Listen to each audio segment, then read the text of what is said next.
ព្រះសីហនុគឺបានដើរតួយ៉ាងសំខាន់នៅក្នុងវិស័យទេសចរណ៍ដែលជាខេត្តមួយស្ថិតនៅភាគនិរតីនៃប្រទេសកម្ពុជាហើយក៏ជាខេត្តដែលជាប់នឹងឆ្នេរសមុទ្រដែលក្នុងនោះមានដូចជាឆ្នេរអូឈើទាលឆ្នេរសុខាឆ្នេរឯករាជ្យឆ្នេរហាវ៉ៃឆ្នេរអូត្រេសឆ្នេរព្រែកត្រែងនិងមានកោះតូចធំជាច្រើនទៀតលើសពីនេះទៅទៀតខេត្តនេះក៏មានតំបន់ទេសចរណ៍ផ្សេងៗទៀតដែលក្នុងនោះរួមមានទឹកធ្លាក់ព្រៃកោងកាង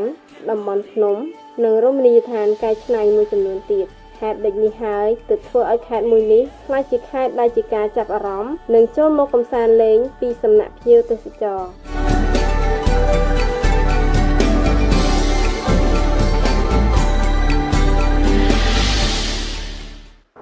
ភាពតាក់ទាញនៅខេត្តបរសៃនុភាគច្រើនយើងមានតែតំបន់ឆ្នេរខេត្តបរសៃនុយើងមានឆ្នេរ5ឥឡូវឆ្នេរដែលតាក់ទាញភ្ញៀវទេសចរច្រើនគឺឆ្នេរអូត្រេសទេហើយភ្ញៀវបរទេសភាគច្រើនពេលខ្លះគាត់អត់ចង់មកទស្សនាឆ្នេរនៅអូឈើទាលទេពេលខ្លះគាត់ឆ្ពោះទៅកាន់កោះរ៉ុងស្លឹមហ្មងចំពោះភ្ញៀវទេសចរចាប់ផ្ដើមភ្ញៀវច្រើនចាប់ផ្ដើមពីខែ10រហូតដល់ខែ3ចន្លោះខែ10ដល់ខែ3ហ្នឹងខែ12និងខែ1ភ្ញៀវទេសចរមកច្រើនតាមដែលបងនិយាយតំបន់ដែលភ្ញៀវទេសចរឥឡូវគាត់ចង់ចូលមកលេងខេត្តបរសៃនុគឺតំបន់កោះមានកោះរ៉ុងហើយនិងកោះរ៉ុងសន្លឹមឥឡូវខាងកោះរ៉ុងមានភ្ញៀវទេសចរច្រើនដែលគាត់ចង់ទៅទស្សនានៅនោះចំពោះកំណើនភ្ញៀវទេសចរសម្រាប់ឆ្នាំ2014មានភ្ញៀវច្រើនជាងឆ្នាំ2015ចា៎ភាគច្រើនជាភ្ញៀវអន្តរជាតិប៉ុន្តែបើសិនជាភ្ញៀវជាតិគឺជាដូចថាថ្ងៃណាដែលមានសម្រាប់បុណ្យទានភ្ញៀវអន្តរជាតិហើយនិងភ្ញៀវជាតិគឺប្រហាក់ប្រហែលគ្នាច្រើនដូចគ្នា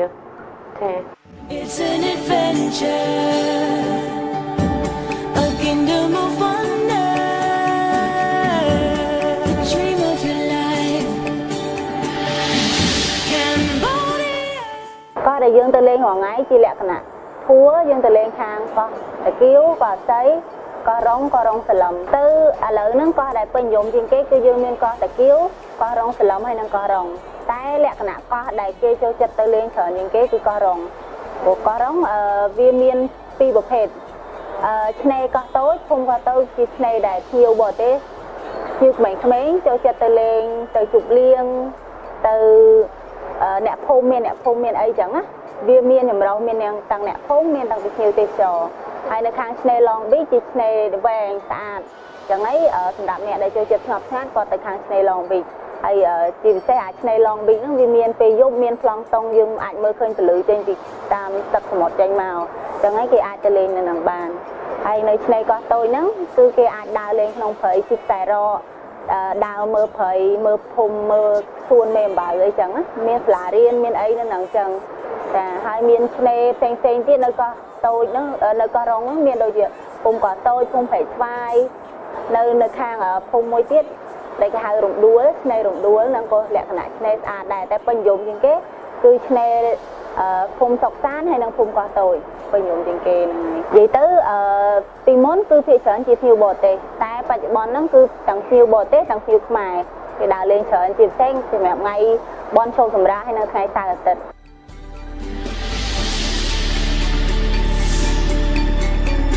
Enter all around, discover the light,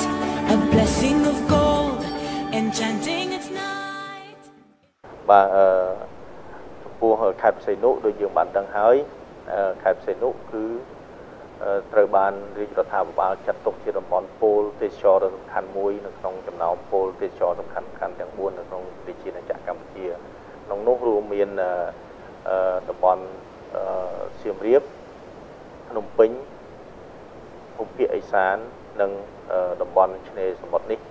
យើងជាសក្តានុពលមួយនៅក្នុងចំណោមទាំង4គោលដៅសំខាន់នេះ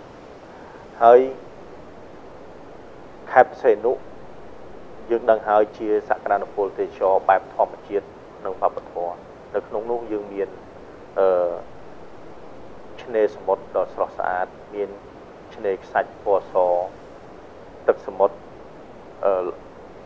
ល្អហើយឆ្នេរសមុទ្រកម្ពុជាត្រូវបានដាក់បញ្ចូលនៅក្នុងក្លឹបឆ្នេរដ៏ស្អាតបំផុតលើពិភពលោកផងដែរដែលយើងដាក់ឈ្មោះថាជាតារារះនាទីនិរតីហើយនឹង ក្រានុពលទេសចរនៅតាមតំបន់កោះនានានៅក្នុងខេត្តបរសៃនុទាំង32កោះហើយកោះដែលសំខាន់ជាងគេនោះដែលទេសចរទៅលេងសំខាន់ច្រើនជាងគេគឺនៅកោះរុងនិងកោះរុងសន្លឹមហើយនឹងឧទ្យានយើងមានឧទ្យានជាតិរៀមយើងមានទឹកធ្លាក់លើសពីនោះទៀតនៅលើផ្នែកវប្បធម៌យើងមានវត្តអារាមដែល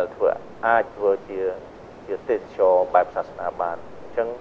ទន្ទឹមនឹងសក្តានុពលទេសចរនេះក៏យើងនៅមានសម្បទាទេសចរច្រើនដូចជាសន្តាគារ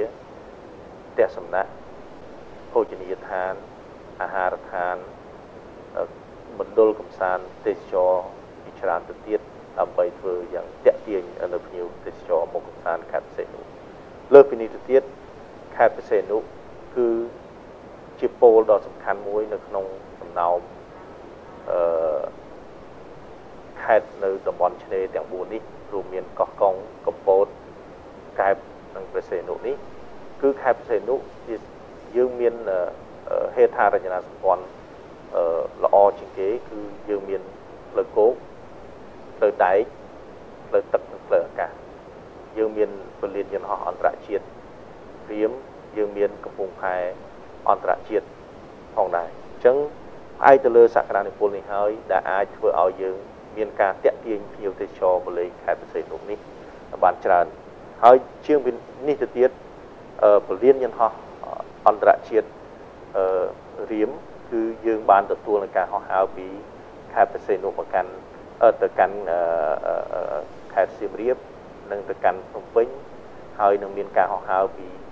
ប្រទេសចិនឥឡូវនេះថ្មីគឺមកពីសិង្ហបុរីហើយនឹងមានការហោះហើរពីប្រទេសកូរ៉េផងដែរជាក់ស្ដែងនៅក្នុងឆ្នាំ2014យើងទទួលភ្ញៀវទេសចរបាន1,327,748នាក់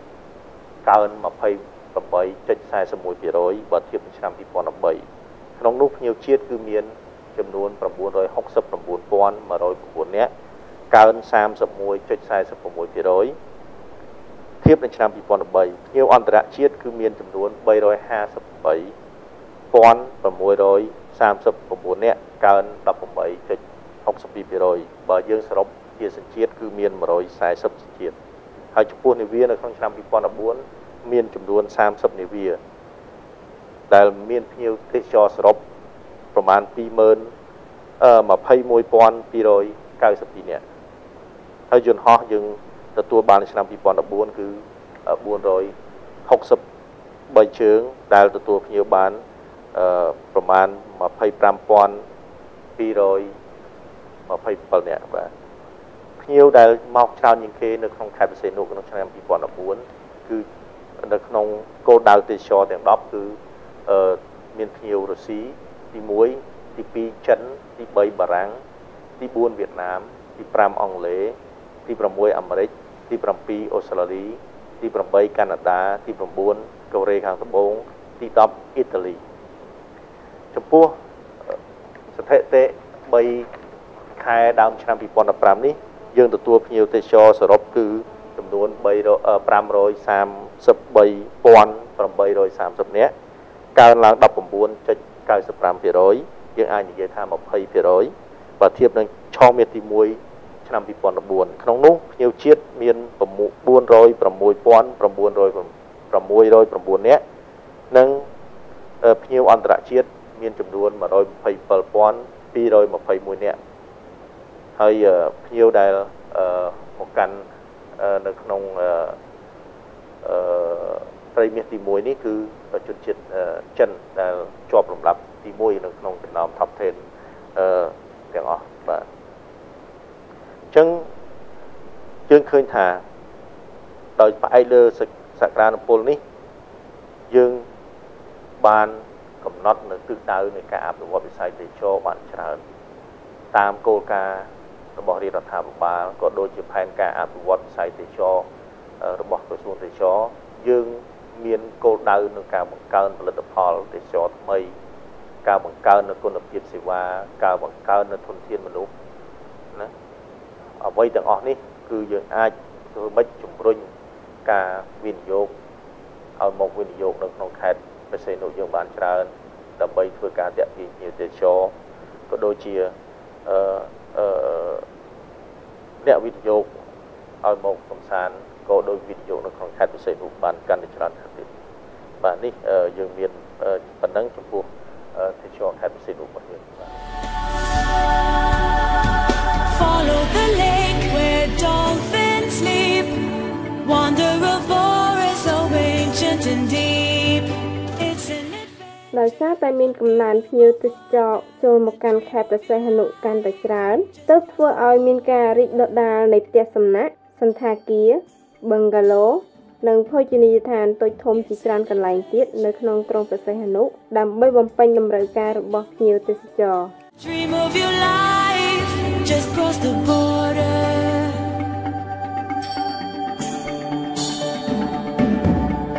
It's an adventure.